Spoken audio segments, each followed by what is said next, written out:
ኦኬ ሶ ዋና ዋና ምልክቶቹ ምንድን ናቸው? የትልቁ አንጀት ካንሰር አንድ ሰው ካለበት ምን ምልክቶች ካየ የዚህ ካንሰር ምልክት ሆነው ወደ ሐኪም ወይም ጤና ሰርቪስ ወደሚሰጥበት አካባቢ መምጣት አለበት። ዋናው ለምሳሌ ማያቋርጥ ሆድ ነው፣ ፐርሲስት ያደረገ የተለያዩ ሕክምናዎችን አድርጎ ማያቋርጥ ህመም የትኛውም የሆዱ አካል ላይ ሊሆን ይችላል።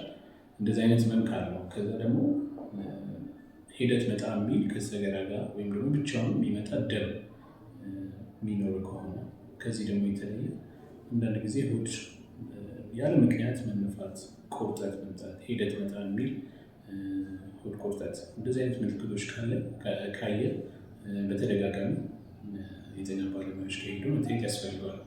ከዚህ ባለፈ ደግሞ የተለየ ድካም ኖርማል ዴይ ቱ ዴይ ላይፍ ላይ ከነበረው ጥንካሬ እየቀነሰ መጥቶ ድካም ካሳየ፣ የምግብ ፍላጎት መቀነስ፣ ከዛም ጋር አብሮ ደግሞ ክብደት መቀነስ፣ ምክንያት የሌለው ክብደት መቀነስ ካለው እነዚህ ሁሉ የትልቁ አንጀት ካንሰር ምልክቶች ሊሆኑ ስለሚችሉ ወደ ጤና ባለሙያዎች ሄዶ መታየት ያስፈልገዋል።